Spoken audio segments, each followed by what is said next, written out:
And welcome to another exciting program of the Queen's Grapevine. This is your host, Wallingford Lee. We happen to be on the road once again, and we happen to be at a place that we've been many times, the Brownstone, where styles are really truly made, and not only in Harlem, but overall in New York tri-state area. More importantly, it gives us a great deal of satisfaction, and of course, pleasure to have our special guest with us tonight on the Queen's Grapevine.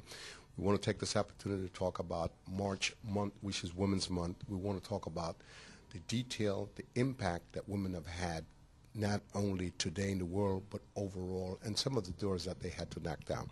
We want to talk not only from that perspective, but a little bit on the black side too, because black women has been a little bit more difficult for them because of the prejudiced behavior of America sometimes to get ahead.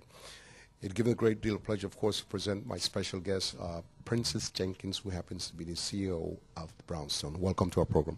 Thank you for having me again on the Grapevine. I feel like part of the Grapevine family. I think you're family because, as a matter of fact, like I said, and I don't mean it lightly, the Brownstones are style setters, and every time we've done a program, people have called constantly to find out about the things that we've seen and here at the store, and more importantly, your innovative ideas.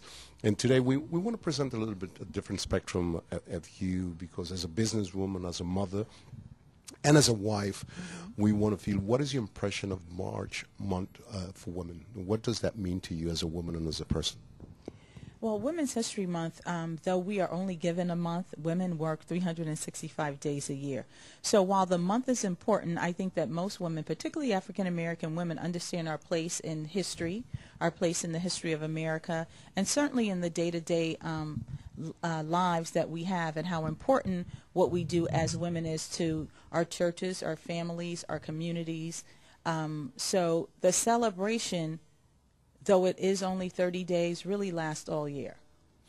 Well, it goes without saying, like I said, I have always said it on my program, I continue to say that woman happens to be the mother of civilization, and you're right on cue when you said it should not be just for 1 month, it should be 24/7, and constantly. We all come from a woman, and more importantly, a woman shape our life in more ways than one, even though fathers are very important, but there's nothing like a mom. There's absolutely nothing like a mom and like a woman.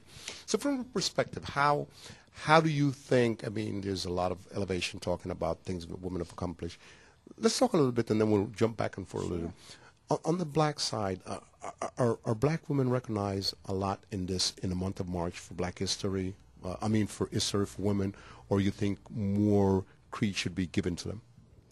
I think that in the African American community, we certainly recognize African American women during African American History Month. And it's right on the tail of Black History Month, so it almost dovetails coming out of February and sliding into March. So it's a very easy transition for us to continue. And we must also know that in the highest office in this nation right now, there is a woman by the name of Michelle Obama. So I think that that was a great coup also for Women's History Month, and recognizing that women are on all levels of society and doing some great things. You know, there's Hillary Clinton and any other number of women that you can name in terms of celebrity status. And then there's everyday women who are in the trenches making things happen. And those are the women who must also be honored for Women's History Month. I happen to agree with you. Obviously, having Michelle Obama in the White House is a big impact overall for women in general, and of course for black women. Obviously, there's a great love affair with her today because of her intelligence, her presence, the way how she dressed, and more importantly, she's a highly educated woman who happens to be an attorney also. What type of message you think that gives to a youngster growing up, especially in today's where you find, and you hear in the news sometimes, certain men who are barbaric to a certain extent, disrespecting women and hitting women. What type of message you think having the impact of Mrs. Obama in office does for women in general? I think what Miss Obama does for African American young girls is she can stand as a testament, a role model, as to what is attainable prior to her going into the White House and becoming a successful lawyer, attending one of the top schools in the nation, certainly the point of family and marrying an intelligent black man who would one day become president, as we know, and to raise 2 children in that while that was going on. So I think that what she provides is a role model on several different levels: education, firstly, achievement, not putting down your personal goals to become a married woman, but working together with somebody who appreciates those goals. She was Barack Obama's mentor when he came to the law firm. And then for family and the importance of family, African American women and men together creating a family and a bond and then growing out of that. Well, it's very interesting. I'm happy you mentioned all of those things because in reality, she was his mentor when he started that huge law firm out in Chicago. Yeah. More importantly, obviously, they fell in love, they married, and seemed to have a great marriage. Absolutely. But you can see the respect in his eyes when he talks about her and when he addressed her. That great interview that 60 Minutes did Absolutely. with them that was so breathtaking to see that he looks at her as his equal, which is exactly what we want to present in this program, that those type of behavior of thinking that a woman should be a second tier, it's not acceptable to us, and we can see the way how he carries himself. Absolutely. You know, when we talk about women, we know that it was difficult for women to have the opportunity to vote and to come into the business world. What are some of the things and the impact that you have seen or the ladders that a woman had to grow or climb to get into the business world, and how is she receiving the business world in general?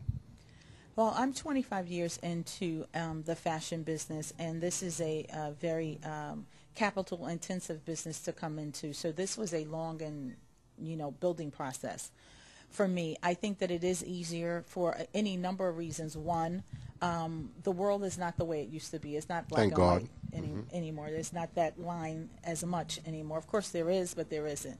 So I think that young people have found a way to get past a lot of what we had to deal with, and I'm thankful for that. In terms of the business is still business. So there is still a certain amount of training and knowing and mentoring and strategies that you must put in place in order to grow any business. The difference today is there's a lot more help available. There's many, many organizations, one of which I have started myself, Women in the Black, which helps African American and women of color start and run successful businesses, grow those businesses. There's classes throughout the city, many of which I have taken and continue to take. I'm in a 2-year program at Columbia right now. I'm in the Lifestyle the Legacy program at FIT. I'm an advocate of education. I just finished a degree in May. So I think the access to the information is there. What has happened in this economy is that the access to the finances, which were always tight among African Americans, is even tighter. So there needs to be a plan, a strategy for growth, how you're going to save the money to start a business, how will you structure your family environment so that you have the opportunity to go back to school, et cetera, et cetera. So in a way, it's much, much better, much, much easier, and at the same time, some things have gotten extremely hard. Obviously, it is much better today, as you mentioned, but the truth of the matter is, if we go back way back to the